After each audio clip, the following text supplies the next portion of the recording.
जब से अमेरिका और इजराइल ने मिलकर ईरान पर हमला किया है, ईरान ने पलटवार की रणनीति अपनाते हुए स्ट्रेट ऑफ हॉर्मुज के जरिए अमेरिका पर जबरदस्त दबाव बनाने की कोशिश की है। ईरान ने दुनिया के सबसे व्यस्त तेल परिवहन चैनलों में से एक हॉर्मुज को प्रभावी रूप से बंद कर दिया। इस चैनल से आमतौर पर विश्व के लगभग 20 से 25% तेल और गैस LNG होकर गुजरते हैं। अंतर्राष्ट्रीय समुद्री कानून के मुताबिक जमीन से 22 किलोमीटर तक संबंधित देश की संप्रभुता होती है। हॉर्मुज ईरान भूमि से 5 किलोमीटर दूर है। इस लिहाज से ईरान इसे अपना प्राकृतिक संसाधन मानता है और उस पर उसका कब्जा माना जाता है। लेकिन स्ट्रेट ऑफ हॉर्मुज को ईरान ने बंद किया तो कई देशों के जहाज इस चैनल पर फंस गए। युद्ध के कारण वैश्विक ईंधन की कीमतें आसमान छूने लगी और खाड़ी में छिड़े युद्ध ने हॉर्मुज स्ट्रेट से होने वाली ऊर्जा व्यापार पर बहुत बुरा असर डाल दिया।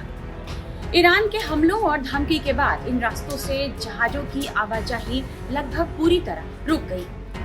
लेकिन ईरान ने उन चुनिंदा देशों के जहाजों को यहाँ से गुजरने की मंजूरी दे दी जिसके साथ उसके रिश्ते दोस्ताना हैं।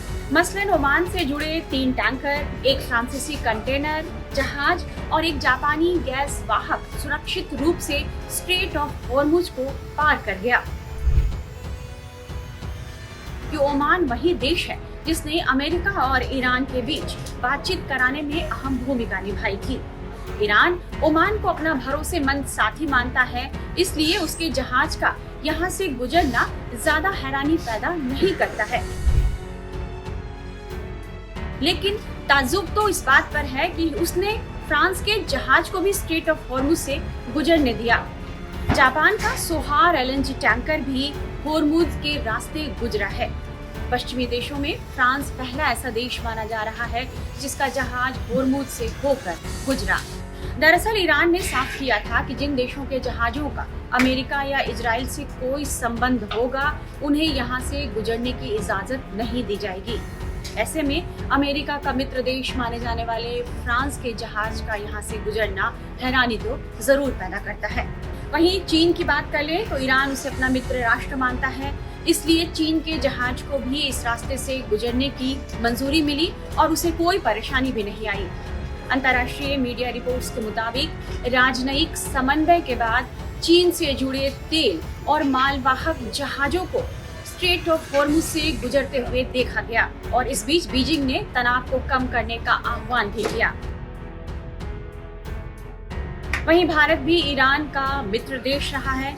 इस लिहाज से भारतीय ध्वज वाले LPG और कच्चे तेल टैंकरों को ईरानी अधिकारियों ने स्पष्ट रूप से प्रवेश करने की मंजूरी दे दी।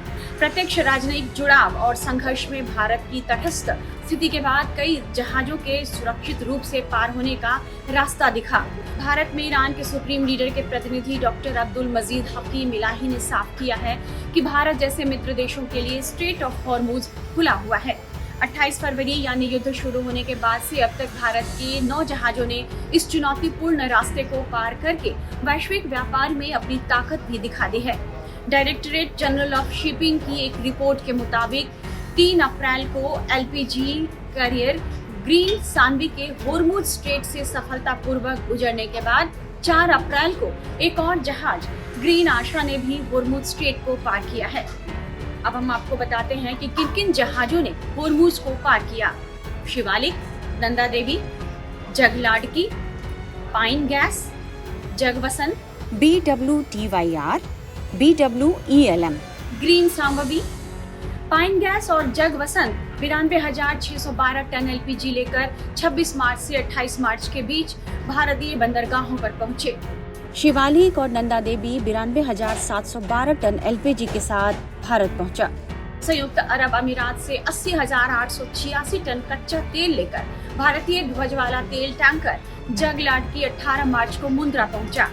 एक अन्य टैंकर जगप्रकाश जो ओमान से अफ्रीका तक गैसोलीन ले जा रहा था, सुरक्षित रूप से हॉर्मुज को पार कर चुका है। हालांकि हॉर्मुज खुलवाने के लिए ईरान पर ट्रंप लगातार दबाव बनाए हुए हैं।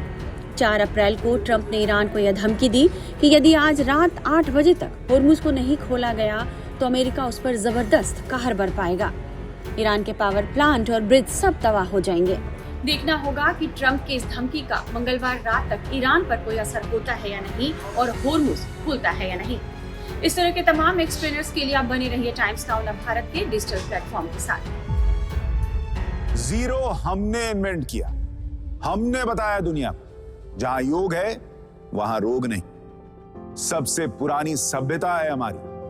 गुलामी से तो और देश भी लड़े भाई, पर आजादी के लिए अहिंसा का रास्ता बस हमारा था। अपने पसीने से जमीन सींचता किसान और घर में घुसकर मारने वाले जवान, बस इसी मिट्टी ने जने हैं। इसके हाथ ने जब थामा जज्बा तो इतिहास रचे। कदम बढ़ाए तो चांद का वो हिस्सा चूमा भाई, जहां कोई कभी नहीं पहुंचा। आज पूरी दुनिया में शान से लहरा रहा है तिरंगा, और इसके पीछे है गर्व से भरी अनगिनत कहानियां जो लिखी जा चुकी हैं और लिखी जा रही हैं, जिन्हें मैं सुनाऊंगा राष्ट्रगर्व रोज शाम 6:25 पर।